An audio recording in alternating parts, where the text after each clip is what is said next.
సరే కలహం అనేది లేకుండా ఉండాలి అని కోరుకోవాలి.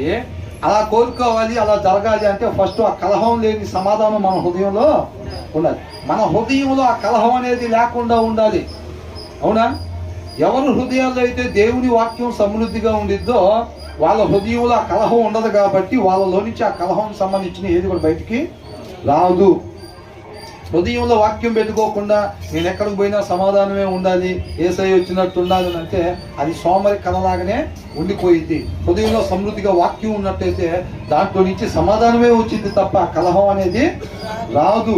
కాబట్టి హృదయంలో వాక్యం పెట్టుకోవాలని అంటున్నాడు. కలహాన్ని ప్రేమించేవాడు పాపాన్ని ప్రేమించేవాడు అంట.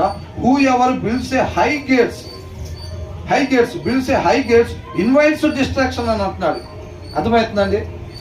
అంటే కొంతమంది ఏం చేస్తారంటే నా కాడ డబ్బు ఉంది ఏంటంట దాన్ని చూసుకొని ఎరుకో కోటలో, అవునా కదా, ఎరుకో కోట యొక్క గోడలు ఎట్లా ఉన్నాయి, వాళ్ళ ధైర్యం ఏంటంట, వాళ్ళ ధైర్యం సృష్టికర్త కావాలి. ఎవరికైనా సరే ఈ భూమి మీదకు ఉండే ప్రతి మనిషి యొక్క ధైర్యం ఏం కావాలి, సృష్టికర్త కావాలి. అంతే తప్ప ఈ గోడలు మనల్ని కాపాడితే ఈ గోడల దాటి ఎవడు కూడా రాలేడు అని అనుకున్నారు.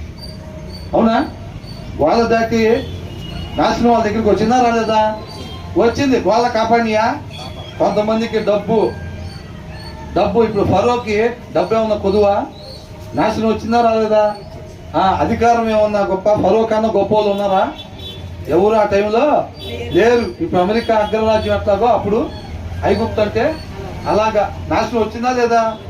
వచ్చింది. అంటే ఏమన్నా కాపాడతాయా? ఏమీ కాపాడలేవు.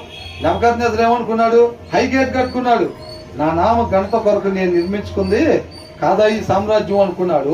ఇమీడియట్ గా ఎవరైతే అట్లా అనుకుంటారో క్రీస్తుని చూసి అతిశయపడకుండా మనకున్న ఆరోగ్యం బట్టి నేను బలంగా ఉంటాను కాబట్టి ఏదైనా వచ్చా తట్టుకుంటా.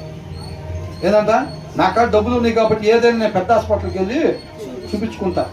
మా ఇంట్లో నలుగురు రాజకీయ నాయకులు ఉన్నారు కాబట్టి మేము ఏదైనా సరే చేసుకోగలుగుతాం అని చెప్పి దేవుణ్ణి నీ ముందు కోటగా కాకుండా, అందుకే ఆయనే నా కోటని అంటాడు కీర్తనకారుడు. అవునా కదా?